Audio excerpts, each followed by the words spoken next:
Bonjour, bienvenue dans les lundis du CEP, des webinaires 100% gratuits proposés par des experts. Aujourd'hui, j'ai le plaisir d'accueillir Aurélie. Bonjour Aurélie, merci d'être parmi nous. Bonjour Monique, bonjour à tous. Donc aujourd'hui, nous allons aborder un webinaire, le CEP, ils l'ont fait. Voici la thématique de ce webinaire. Donc pour démarrer ce webinaire, quelques règles et consignes. Vous avez la possibilité de poser vos questions via l'onglet questions. Nous y répondrons en fin de webinaire. Vous pouvez voter pour les questions qui vous intéressent et les faire remonter en cliquant dessus. Donc, les lundis du CEP, vous êtes salarié ou indépendant, les lundis du CEP ont été créés pour vous. Ils abordent donc différentes thématiques sur l'évolution professionnelle. Les webinaires se passent donc en ligne. Ce sont des webinaires 100% gratuits, donc des webinaires hebdomadaires qui sont animés par des experts et vous avez la possibilité de les revoir donc en replay. Vous avez le programme complet des replays sur www.mon-service-cep.fr/les-lundis-du-CEP. Donc, la thématique, donc, c'est le conseil en évolution professionnelle, ils l'ont fait. Et donc, au niveau de ce webinaire, donc, j'ai le grand plaisir d'accueillir Aurélie, qui est conseillère en évolution professionnelle et qui va donc partager avec nous des exemples d'accompagnement qu'elle a réalisés l'an passé. Tout à fait. Et je suis Monique Fleury, je suis manager régional du service de conseil en évolution professionnelle pour le réseau EVA en Bourgogne-Franche-Comté, et donc Aurélie, qui est conseillère en évolution professionnelle pour le réseau EVA en Bourgogne-Franche-Comté. Donc, pour commencer, le conseil en évolution professionnelle, c'est quoi exactement ? Donc, le conseil en évolution professionnelle constitue donc un processus d'appui à tout salarié et indépendant pour faire le point sur sa situation professionnelle et en fonction du besoin pour élaborer, formaliser et mettre en œuvre une stratégie visant l'évolution professionnelle. Le conseil en évolution professionnelle, c'est un service. C'est un service qui est gratuit, qui est personnalisé, neutre, confidentiel et de proximité. Donc, lors de notre webinaire aujourd'hui, donc, nous allons aborder différentes thématiques. Nous allons pouvoir aborder comment faire le point sur ses compétences, préparer son entretien professionnel, se reconvertir, changer de métier, mais aussi créer ou reprendre une entreprise. Donc, Aurélie est là aujourd'hui pour témoigner d'accompagnement qu'elle a réalisé donc, cette année. Donc, nous allons débuter avec Aurélie, si tu veux bien, sur un exemple d'accompagnement, une personne qui a peut-être voulu faire le point sur ses compétences, si tu en es d'accord. Allez, c'est parti. Donc effectivement, travailler sur les compétences, c'est vraiment utile à plusieurs moments dans son parcours professionnel. Et je pense notamment à une personne qui occupe le poste de documentaliste, qui a sollicité le conseiller en évolution professionnelle dans l'optique d'anticiper une éventuelle réorganisation au sein de son service. Elle a vraiment évoqué le besoin de faire le point sur ses compétences. Donc, le travail qu'on a pu réaliser ensemble, on a d'abord réfléchi ensemble à une méthodologie pour pouvoir faire ce travail sur les compétences. Et j'ai pu notamment lui communiquer des outils qui lui ont permis de travailler justement en autonomie entre nos rendez-vous. Elle a notamment aussi eu l'occasion de consulter des profils d'autres documentalistes sur la plateforme LinkedIn. Et puis, elle a également poursuivi son travail en réalisant en fait des enquêtes métiers. Pardon Aurélie, vous Oui. parlez, tu parles d'enquête métier. Enquête métier, c'est quoi exactement? Alors, qu'est-ce qu'une enquête métier? En fait, une enquête métier, ça permet d'échanger avec des professionnels qui occupent le métier en question. Et l'objectif, ça va être justement de voir si le métier en question que je vise me correspond. Ça me permet aussi d'obtenir une vision plus réaliste du métier. Et puis, à cette occasion, je peux aussi identifier les conditions de travail, les moyens d'accéder au métier, c'est-à-dire voilà, quelles sont les formations qui sont demandées, quels sont les parcours des personnes, et puis les compétences requises pour accéder au métier en question. Et ça permet également de se renseigner sur le marché du travail. C'est important de pouvoir identifier s'il s'agit d'un secteur porteur, et puis aussi de connaître les différentes pratiques de recrutement Tout à à fait. l'occasion de ces projets. Et concrètement, ça se réalise comment les enquêtes métiers? On va rencontrer des gens en présentiel, on fait, ouais, comment ça se passe exactement? Alors, une enquête métier, elle peut se réaliser sous plusieurs formats. Alors, dans l'idéal, effectivement, des rencontres en face à face, en présentiel, c'est toujours intéressant. Mais on peut aussi tout à fait imaginer voilà, des échanges téléphoniques, par mail. Ça permet aussi de réaliser des enquêtes sans D'accord, donc problème. il y a différentes modalités en fonction de nos possibilités. Tout à fait, tout à D'accord. fait. Et puis, au niveau de cette personne-là, donc, lorsqu'elle a réalisé ses enquêtes et ses démarches, nous avons constitué, on s'est revus une nouvelle fois en entretien pour poursuivre en tout cas ce travail d'identification et de verbalisation des compétences. Et on a pu élaborer ensemble un plan d'action sur lequel on a prévu de revenir prochainement au cours d'un prochain rendez-vous. D'accord.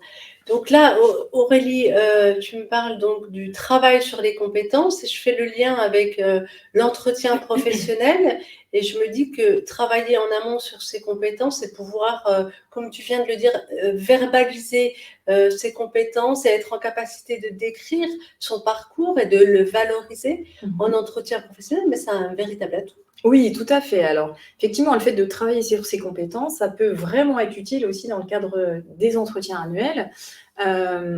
J'ai notamment en tête une personne qui occupe le poste d'assistant de qualité depuis plusieurs années au sein de son entreprise.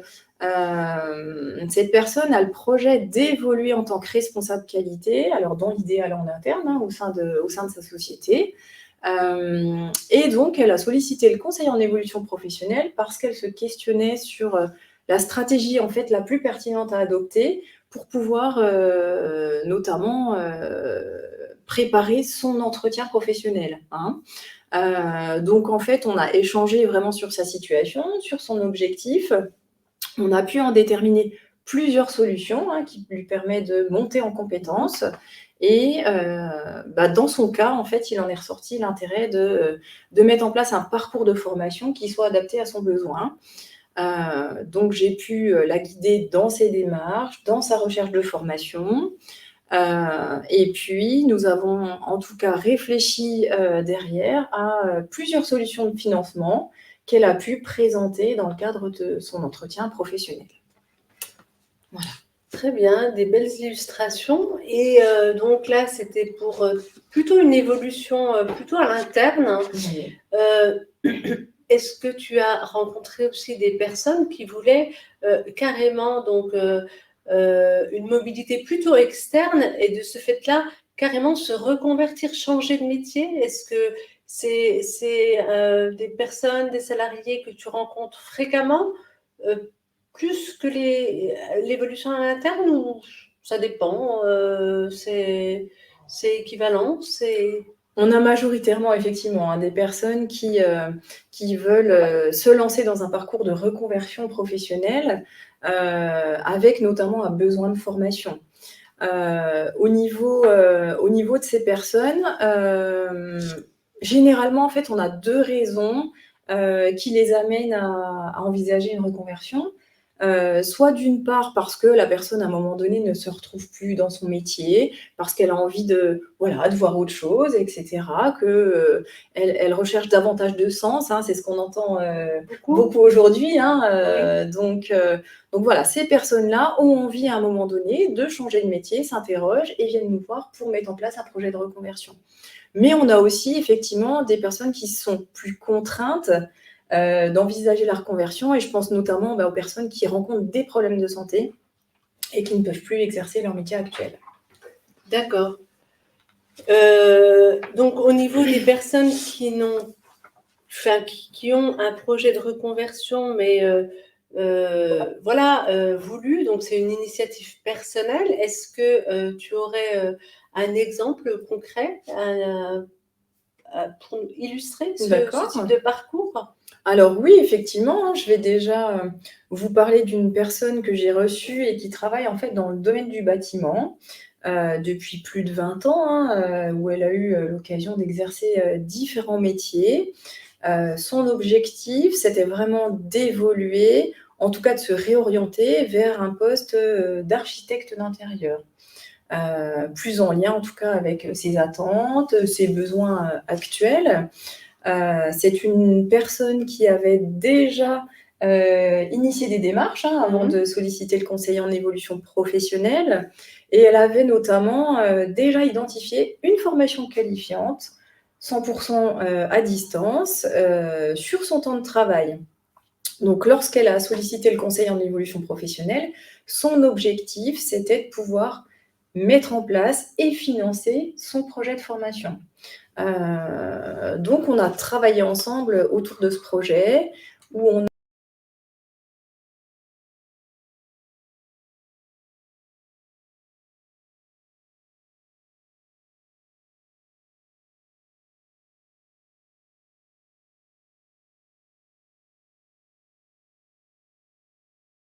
le projet de transition professionnelle. D'accord. Elle a ensuite réalisé des enquêtes métiers, hein, c'est ce qu'on disait aussi tout à l'heure, pour lui permettre de confirmer en tout cas son projet.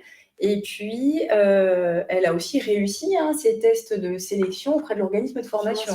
Parce qu'il arrive parfois, enfin souvent même, que les organismes fassent passer des tests pour sélectionner les futurs candidats. Une fois cette étape de réalisée, on a travaillé ensemble vraiment sur la constitution de son dossier de financement en plusieurs étapes, c'est-à-dire rédiger tout un dossier, le dématérialiser. Et puis, nos échanges, en tout cas, lui ont permis de s'orienter finalement déjà dans un premier temps sur une recherche d'emploi à l'issue de son parcours de formation. D'accord. Dans l'objectif, d'une part, d'acquérir de l'expérience et puis de mettre en application les compétences qu'elle pourra acquérir pendant la formation avant de se lancer dans un second temps sur un projet de création d'entreprise. Et de ce fait, elle a dû présenter dans son dossier de financement les perspectives d'emploi. Ça, c'est important. Oui. De pouvoir, en tout cas, montrer, prouver que les personnes se dirigent vers des secteurs qui soient porteurs d'emploi. Une fois son dossier constitué, elle a déposé son dossier à une commission qui vient de lui attribuer récemment le financement de la formation. Et puis, donc, elle démarre sa formation début février sur une durée de 6 mois pour pouvoir être diplômée en architecture d'intérieur. Un beau parcours. Oui, très intéressant. Ouais. Voilà. Donc là, on était sur un projet de reconversion, donc vraiment à l'initiative de la personne. Et tout à l'heure, tu nous as dit que parfois, il y avait des projets de reconversion, mais qui étaient dus à des... plus ou moins contraints, dus à des problématiques de santé. Est-ce que tu aurais un exemple de parcours, d'accompagnement de parcours d'une personne qui aurait peut-être eu un souci de santé et qui a été amenée de ce fait à se reconvertir? Oui, tout à fait. Alors, je pense notamment à Donc, une personne qui occupait le poste d'agent de production en logistique, qui a sollicité le conseil en évolution professionnelle suite au conseil en fait de l'assistante sociale de la sécurité sociale, de la CPAM, parce que cette personne était en arrêt de travail, sans avoir d'idée de projet de reconversion professionnelle. Donc, je l'ai reçue sur un premier rendez-vous où on a vraiment fait le point sur sa situation. Elle m'a exposé effectivement son parcours, ses contraintes, etc. Et ça m'a permis, à partir de ce premier temps d'échange, de la diriger auprès d'un organisme spécialisé dans l'accompagnement des personnes en situation de handicap, vers une prestation spécifique d'orientation professionnelle qui permet en tout cas d'identifier un projet professionnel en lien avec les problématiques de santé et la situation de la personne. L'objectif, voilà, c'est de pouvoir élaborer un projet. Et en l'occurrence, pour cette personne-là, la prestation a débouché sur un projet de reconversion dans le domaine du secrétariat. D'accord. Voilà. À l'issue de l'élaboration de ce projet, on a continué ensemble l'accompagnement et nous avons notamment mis en place ce qu'on appelle une PMSMP. Une PMSMP. Alors, c'est quoi une PMSMP? Alors, Monique, une PMSMP, c'est une période de mise en situation en milieu professionnel. Alors, plus simplement, c'est une période d'immersion en entreprise, un stage, qu'on peut tout à fait mettre en place, soit pour découvrir un métier, je m'interroge, je m'intéresse, mais je ne sais pas concrètement comment ça se passe, et bien, je peux mettre en place une PMSMP, une période en entreprise, mais ça permet aussi de confirmer un projet professionnel. Et là, c'était vraiment l'objectif dans ce cadre-là. Et donc, cette demande, elle est organisée avec le conseiller. Et puis, en termes de durée, il y a une durée peut-être c'est sur 1 ou 2 journées, un peu plus. En termes de durée, on est limité, je pense. Alors, effectivement, on est limité, mais on s'adapte aussi en fonction du besoin de la personne et puis de l'entreprise d'accueil, bien évidemment. D'accord. Ça peut être 1 journée, 2 journées, mais ça peut aller jusqu'à 1 mois maximum dans une même structure. Donc là, c'était en lien avec le parcours d'accompagnement de la personne qui était en situation de handicap. Je repense aux autres parcours dont tu nous as parlé. Est-ce qu'un salarié qui n'a pas de problématique de santé peut aussi faire une PMSMP ou c'est réservé aux personnes qui ont un problème de santé? Alors, la PMSMP est accessible à tous, à tous les salariés. Ah, d'accord. Oui, c'est pas réservé uniquement aux personnes qui rencontrent des problèmes de santé. On peut tout à fait accompagner tous les salariés, les indépendants sur des projets de stage en entreprise. C'est tout à fait possible. Et donc, concrètement ou administrativement, ça se passe comment? On doit faire quelque chose ou pas en tant que salarié? Oui, alors nous, conseil en évolution professionnelle, on est là effectivement pour accompagner le salarié dans cette démarche-là. Et au niveau administratif, on établit une convention qui est signée entre les 3 parties pour permettre à la personne d'être couverte pendant cette période. Les 3 parties, il s'agit du salarié en question, de l'entreprise d'accueil où la personne va pouvoir faire son stage, et puis elle est aussi signée par le conseil en évolution professionnelle. Ah oui, donc c'est un véritable outil pour découvrir ou vérifier la faisabilité de son projet. Tout à fait, exactement. Très bien. Et puis, dans le cadre de cette personne en arrêt de travail, il y avait vraiment une petite spécificité où elle a dû aussi demander l'accord auprès de la CPAM de pouvoir réaliser sa période de stage pendant son arrêt de travail. Ah oui, ok. Voilà. Parce qu'elle elle dépend de la CPAM, elle est sous la responsabilité de la CPAM pendant son arrêt de travail. Tout à fait. Tout à fait. Aurélie, j'ai une question.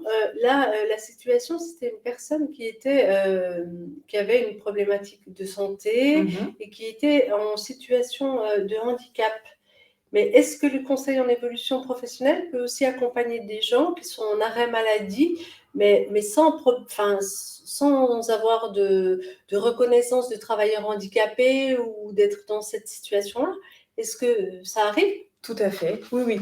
La reconnaissance en qualité de travailleur handicapé n'est pas une obligation, hein, effectivement. Toute personne en situation d'arrêt de travail peut être accompagnée par le conseil en évolution professionnelle. Très bien. Par rapport à la personne du coup que j'ai accompagnée sur ce projet de reconversion dans le secrétariat, à l'issue de son stage, hein, qui lui a permis Oui. de confirmer vraiment son projet et puis de vérifier la compatibilité aussi avec ses restrictions et ses contre-indications médicales. Elle a ensuite réalisé des tests d'entrée auprès de l'organisme de formation. Et ensuite, elle a obtenu l'accord de son employeur pour partir en formation. Hein, ça, c'est important. Hein. D'accord. On a ensuite constitué tout son dossier de financement, en l'occurrence un projet de transition professionnelle pour financer sa formation qualifiante. Et le démarrage de sa formation est prévu pour le mois d'avril prochain sur une durée de 6 mois. Ah, un beau parcours aussi. Voilà, un parcours assez riche, effectivement. Et donc, tout à l'heure, tu nous as évoqué aussi des accompagnements dans le cadre de la création d'entreprise, hein, ou de la reprise d'entreprise. Est-ce que c'est courant? Est-ce que ça arrive souvent? Alors oui, effectivement, on reçoit régulièrement des personnes qui souhaitent se lancer dans un projet soit de création d'entreprise, soit de reprise d'entreprise déjà existante. J'ai en tête, notamment dans le cadre du conseil en évolution professionnelle, on reçoit régulièrement des coiffeurs et des coiffeuses expérimentés, hein, qui souhaitent à leur tour monter leur propre salon ou alors reprendre un salon déjà existant, hein, pour pouvoir en tout cas se lancer dans l'aventure de création ou reprise d'entreprise. Voilà. Donc pour les accompagner, on les accompagne dans les démarches qui peuvent parfois au préalable nécessiter un besoin de formation, hein, avant même de s'installer. Ensuite, nous, en tant que conseillers en évolution professionnelle, on est là aussi pour pouvoir les orienter vers des structures spécialisées, hein, notamment dans l'accompagnement de porteurs de projets pour des questions, par exemple, d'ordre juridique, d'ordre financier aussi, hein, parce que... Donc, ils vont réaliser quoi comme travail avec ces structures? Ça va être un travail sur différents aspects de leur projet pour voir s'il est faisable au niveau financier ou à quel niveau en fait? Alors, l'objectif, c'est déjà d'être conseillé et accompagné dans la mise en œuvre de ce projet, où ils ont notamment la possibilité de réaliser une étude de marché, de travailler notamment aussi sur le plan de financement, hein, le plan prévisionnel. Tous ces éléments en fait vont être importants. Alors d'une part pour vérifier, de s'assurer de la viabilité du projet, hein, c'est toujours important et intéressant en amont de savoir si le projet pourra en tout cas se concrétiser. Et puis ce sont aussi des éléments qui sont notamment à présenter à une commission. Pour les personnes, en tout cas, qui remplissent les conditions d'une démission quand on a notamment un projet de reprise ou création d'entreprise. D'accord. Voilà. Donc, c'est vrai que voilà, on accompagne ces personnes-là sur le montage du dossier qu'ils peuvent aussi présenter en commission. En commission. Très Tout bien. à fait. Et donc, est-ce qu'il y a des projets un peu particuliers? Là, tu nous as parlé de la coiffure. Est-ce qu'il y a des projets un peu particuliers dans des secteurs un peu, autres, on va dire? Oui. Alors l'an passé, j'ai pu recevoir et accompagner une personne avec un projet d'installation en agriculture. Ah oui. Alors, quelqu'un qui n'est absolument pas du métier, hein, Ah oui. reconversion totale. Mais voilà, c'est un monsieur qui était chauffeur-livreur et qui, depuis plusieurs années, hein, était attiré par l'idée de devenir exploitant agricole. Donc, ce monsieur-là avait investi avec son épouse dans un corps de ferme. Et l'objectif, c'est vraiment de se constituer et d'élever un cheptel de chèvres, hein, pour en fabriquer et vendre des fromages par la suite. Donc Ah oui, voilà, il y a d'accord. vraiment toute une démarche là autour. L'objectif étant effectivement d'élever les animaux, de pouvoir réaliser, fabriquer les fromages pour ensuite les distribuer et les commercialiser. Alors, d'une part, auprès de différents points de vente, hein, Oui. et aussi en parallèle de proposer une vente directe à la ferme dans l'optique vraiment de favoriser les circuits courts. Hein, on est vraiment sur un projet global Ah oui, oui, oui, ça c'est... par rapport à ça. Donc, ce monsieur avait déjà identifié le diplôme et la formation, hein, en l'occurrence un brevet pour devenir exploitant agricole. Lui, il a sollicité le conseiller en évolution professionnelle pour être vraiment guidé dans ses démarches et réaliser les choses dans l'ordre. Hein. Oui, parce que je pense qu'il y a un certain nombre d'étapes à réaliser et qu'il faut vraiment tout faire dans l'ordre pour voir aboutir son projet. Tout à fait, tout à fait. Donc, il a, dans un premier temps, été sélectionné par l'organisme de formation en question. Hein. Il a réussi ses tests et entretiens de Oui. candidature. Il a ensuite, dans son cas, élaboré un prévisionnel avec la Chambre d'agriculture qui a pu l'accompagner sur le projet d'installation. Il a aussi consulté des fiches métiers, il a continué aussi avec des enquêtes, c'est-à-dire qu'il a échangé avec différents exploitants agricoles, vraiment pour partager l'expérience. Et puis, ça nous a permis aussi d'agrémenter son dossier de financement. D'accord. Qu'on a bien évidemment réalisé ensemble. Cette personne a récemment obtenu le financement, a pu débuter sa formation qui comprend aussi toute une partie sur la gestion d'une exploitation. Hein. Au-delà des compétences sur la partie exploitation agricole, il saura aussi comment gérer administrativement, voilà, et financièrement son exploitation. D'accord. Voilà. Bon, un beau parcours aussi. Hein. Un beau parcours aussi, un beau effectivement. projet aussi. Voilà, tout à fait. Et puis, j'ai un autre monsieur qui occupe le poste de contrôleur de train depuis une dizaine d'années. Et ce monsieur est aussi petit-fils de vigneron, avec un projet de reprendre le domaine, l'exploitation familiale. Ah oui. Donc un beau projet aussi. Hein. La personne a aussi de l'expérience, hein, sur son temps personnel, déjà dans ce milieu-là, hein, forcément. Et puis c'est quelqu'un qui exerce aussi régulièrement une activité de tâcheron, hein, sur son temps personnel. C'est vraiment quelqu'un de passionné. Hein. Et puis donc il est venu me voir pour être conseillé et aussi accompagné dans ses démarches. Et lui, dans ce cas, effectivement, il a passé les tests auprès de l'organisme de formation. Il a aussi travaillé le prévisionnel et l'étude de marché avec la Chambre d'agriculture. Il a aussi, bien évidemment, démarché les banques, hein, par rapport à son projet, la partie financière. Hein, bien sûr, c'est important. Tout à fait. Et nous avons effectivement constitué le dossier de financement de formation. Sa formation vient de débuter récemment au mois de janvier. Il est parti pour 11 mois de formation. Et ce qu'il faut savoir, notamment dans le cadre de ces projets-là, le fait d'obtenir le diplôme et d'avoir constitué un prévisionnel avec la Chambre d'agriculture, ça va lui permettre d'accéder, en tout cas, on va lui délivrer une capacité agricole qui est obligatoire dans ce cas-là pour pouvoir exercer et ensuite bénéficier d'aides de l'État. Très bien. Voilà, donc c'est un parcours, encore une fois, sur un beau parcours qui va se concrétiser là prochainement. Alors Aurélie, je me questionnais parce qu'au vu des illustrations que tu as apportées, les parcours sont longs.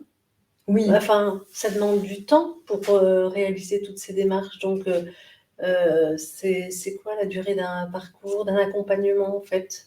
Alors c'est vrai qu'effectivement, hein, les parcours prennent du temps, hein, souvent les personnes viennent nous voir en pensant que ça peut être plus rapide. Mais voilà, vous vous rendez vite compte, que déjà le temps de confirmer le projet, de rencontrer, des professionnels, d'effectuer les différentes démarches, laisser aussi décanter un petit peu tout ça, hein, Ouais. prendre le temps de la réflexion, ça prend déjà du temps. Et puis, d'autre part, quand on est sur un projet de financement de formation, ça aussi, ça prend du temps, hein. Donc, voilà, on peut facilement prendre 6 mois pour travailler sur un projet, hein. Oui, tout à D'accord. fait. Et donc, au niveau de l'accompagnement, ça se déroule comment? Parce que comme c'est quand même sur un parcours, un accompagnement assez long, c'est un rendez-vous, c'est des rendez-vous. Quelle est la relation entre le salarié et son conseiller en fait? Concrètement, ça se passe comment? Alors, la personne, elle est déjà reçue en entretien, afin que le conseiller, lui présente le service, hein, du conseiller en évolution professionnelle. Et sur un premier rendez-vous, on prend vraiment le temps d'échanger sur le besoin, sur la situation de la personne et on fait vraiment le point ensemble, hein. La personne, elle est accompagnée par un conseiller référent. Ah oui, d'accord. Donc Voilà. elle en principe, pendant tout le parcours, elle a toujours le même conseiller qui va l'accompagner sur la durée, c'est Tout à ça? fait, tout à fait, voilà. Ah oui, donc c'est et puis, au niveau des rendez-vous, beaucoup de choses se passent en distanciel. Est-ce que les rendez-vous, c'est par téléphone? Comment ça se passe? Ou alors on peut rencontrer un conseiller, physiquement ou pas? Alors, c'est vraiment au choix de la personne, hein. On peut tout à fait se rencontrer en présentiel, hein, dans nos bureaux, mais on peut aussi, hein, mettre en place des rendez-vous à distance. Alors, de 2 manières, hein, soit de manière téléphonique ou soit en visio, avec Ah un oui, petit ça se fait rendez-vous, une aussi en visio. webcam. Ça se fait très facilement. C'est vraiment on laisse le choix à la personne de la modalité, du rendez-vous. D'accord. Et puis, Aurélie, tu as dit, la première fois, on se voit, donc c'est un premier niveau de service, sous f enfin, lors d'un rendez-vous. Et ce premier niveau de service, ce premier rendez-vous, ça dure combien de temps? Alors, ce premier rendez-vous, il dure en moyenne entre 1h30 et 2 heures. Ah En oui, tout donc c'est cas, long. oui, c'est long, mais encore une fois, on prend le temps vraiment d'échanger avec la personne sur sa situation, sur sa demande, sur ses besoins. Et puis, bien évidemment, c'est adapté aussi en fonction du besoin de chacun. Et lors de ce premier rendez-vous, la personne, donc elle arrive, elle doit préparer des choses en amont du rendez-vous? Comment ça se passe? Enfin, Alors, c'est pas utile, hein, de préparer des choses, au cours du premier rendez-vous. L'objectif, encore une fois, c'est déjà, qu'on puisse échanger sur la situation et effectivement, voir dans un deuxième temps, comment on peut permettre à la personne d'avancer sur son projet. alors ça veut dire qu'elle va avoir, plusieurs rendez-vous, où elle a un rendez-vous, puis après, comment ça se passe au niveau de l'accompagnement? Elle peut avoir plusieurs rendez-vous où elle échange, par téléphone avec son conseiller ou ça se passe comment? Alors, à l'issue du premier rendez-vous, en fait, on détermine si effectivement la personne a besoin d'un accompagnement. Dans ce cadre-là, effectivement, elle aura la possibilité, d'être reçue, sur un ou plusieurs rendez-vous, pour pouvoir justement, mettre en place, le projet en question, réaliser ses démarches, toujours avec son conseiller, référent. Donc, qu'est-ce qui se passe entre 2 rendez-vous? C'est-à-dire que la personne, elle arrive et donc elle a son premier rendez-vous où vous faites vraiment un état des lieux de sa situation et puis, donc, elle a soit elle a un projet, soit elle en a pas, donc il va falloir qu'elle travaille Et entre deux rendez-vous, qu'est-ce qui se passe en fait? Alors, entre deux rendez-vous, c'est là où c'est important que la personne puisse réaliser ses démarches. C'est-à-dire que, voilà, on réfléchit ensemble à un plan d'action, on se fixe des objectifs pour que la personne puisse d'elle-même continuer ce travail-là en autonomie. C'est ce qu'on disait notamment tout à l'heure, quand on parlait de consulter des fiches métiers, consulter des sites internet, réaliser ses enquêtes métiers. Ça, c'est des choses qui prennent du temps et qui sont indispensables dans la construction d'un projet. Donc, c'est-à-dire qu'elle va réaliser ces démarches-là et on peut ensuite reprendre un rendez-vous pour faire le point et avancer progressivement dans le projet. Donc, en fait, la personne, elle va être outillée par son conseiller, il va lui donner des outils pour avancer, et puis c'est pas une espèce, c'est une méthodologie pour réaliser son plan d'action pas à pas entre les rendez-vous pour pouvoir avancer. C'est comme ça que ça se passe? Tout à fait. Alors effectivement, on est là pour transmettre une méthodologie et fournir des outils adaptés en fonction du besoin de la personne, parce qu'on est vraiment sur de l'accompagnement personnalisé. D'accord. C'est-à-dire qu'on va vraiment ajuster et proposer tel ou tel outil en fonction du besoin à un moment donné. Très bien. Et dans le cadre de ce rendez-vous, est-ce que mon employeur est informé de ma prise de rendez-vous ou du fait que j'ai rencontré un conseiller en évolution professionnelle? Alors, la plupart des personnes que nous recevons sollicitent le conseil en évolution professionnelle sur leur temps personnel. C'est la plupart du temps à l'initiative du salarié, mais il arrive aussi parfois que le salarié ait l'information par son employeur. Et dans ce cadre-là, il peut, en accord avec son entreprise, obtenir un rendez-vous sur son temps de travail. Mais la plupart du temps, c'est vraiment sur le temps personnel. Sur le temps personnel. Et puis, si je souhaite prendre donc un rendez-vous avec un conseiller, si j'habite pas dans une grande ville, si j'habite dans un petit village ou en zone rurale, est-ce que je vais avoir la possibilité de rencontrer un conseiller? Alors, ce qu'il faut savoir, c'est que effectivement, le conseil en évolution professionnelle, il est présent partout sur tout le territoire. Sur chaque département, dans chaque département, vous avez la possibilité de rencontrer un conseiller. D'accord. Et puis,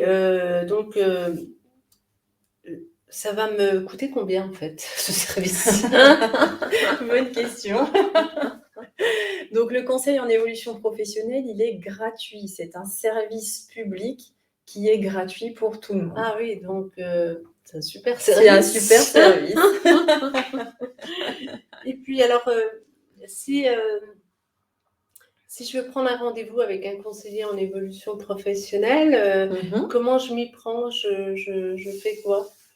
Alors, donc, pour prendre un rendez-vous sur du conseil en évolution professionnelle, vous pouvez le faire de deux manières, soit par téléphone, au numéro 09 72 01 02 03.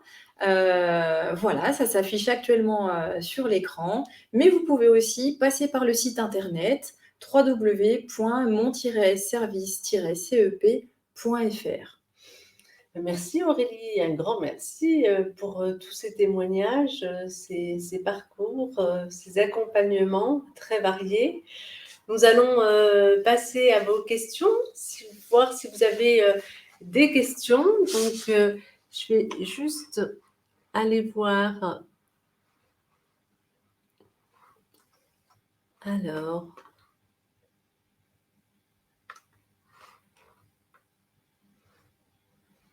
je vois qu'il y a quelques questions.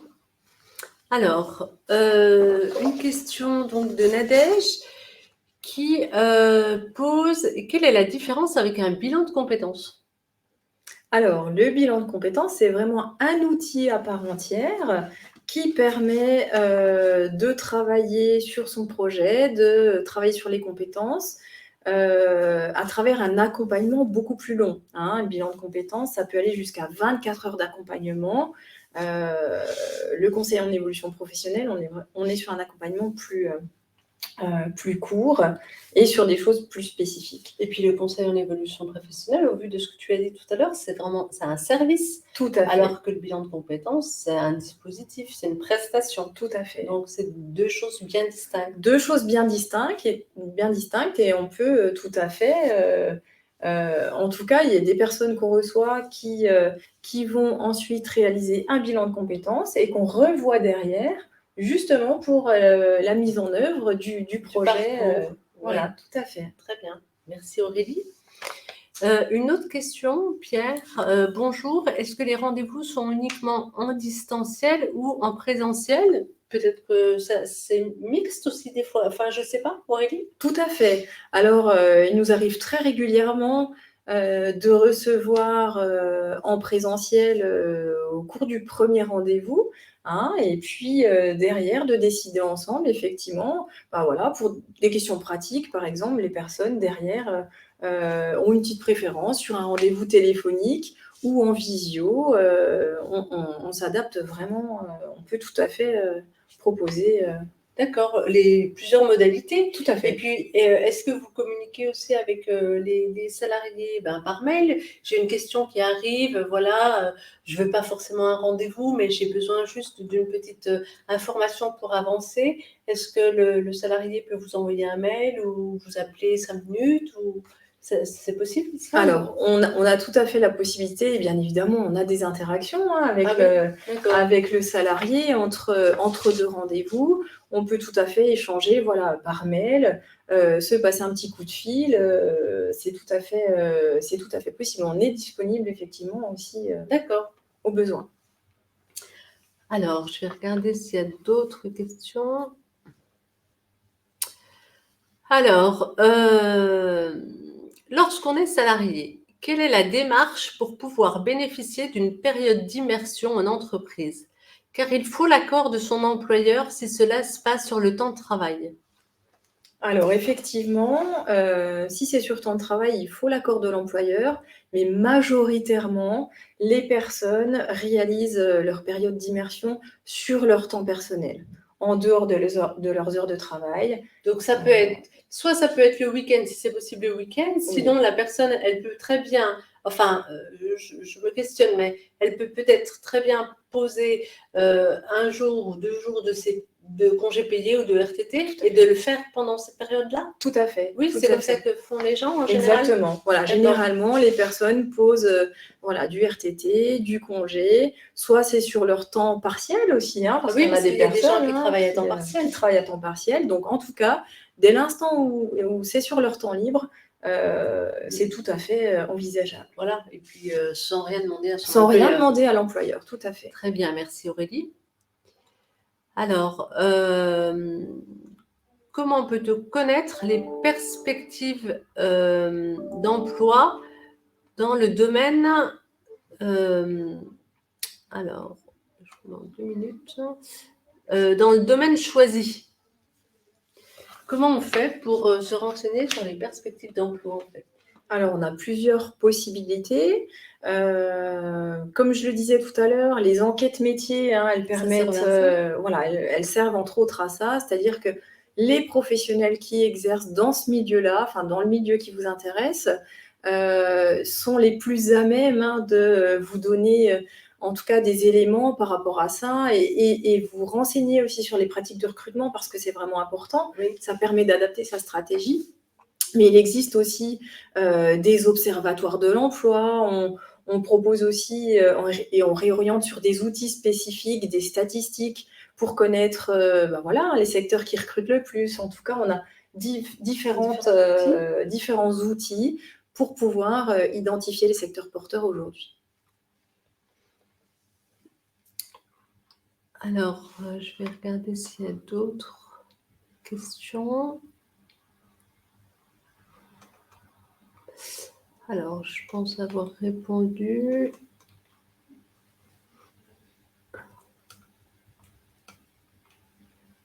Je ne vois pas d'autres questions pour l'instant.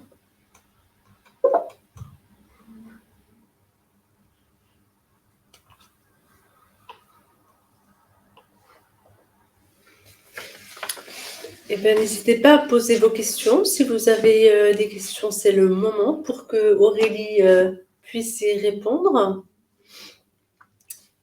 Et sinon, nous allons finaliser le webinaire.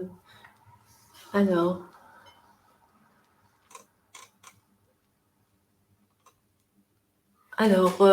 j'ai une question de Nadège. Est-ce que le conseil en évolution professionnelle concerne le secteur privé, public également, ou c'est pour qui en fait le conseil en évolution professionnelle? C'est vrai. Alors nous intervenons uniquement pour les personnes qui sont issues du secteur privé, hein. Les salariés du public ont leur propre dispositif sur D'accord. l'évolution professionnelle. Donc en général, les salariés du public, ils s'adressent plus à leur service RH qui va leur donner les coordonnées de l'équivalent des conseillers, mais propres au secteur public, les Tout à fait. conseillers mobilité carrière. Voilà, c'est ça, c'est tout à fait. hein, Oui, c'est ça. oui. Nous, on est D'accord. vraiment exclusivement sur la partie privée.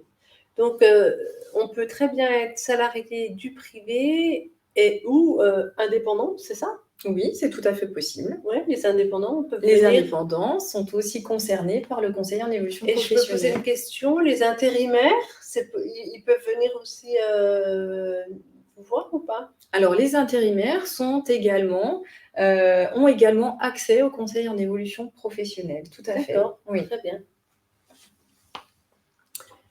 Je vais regarder s'il y a une autre question.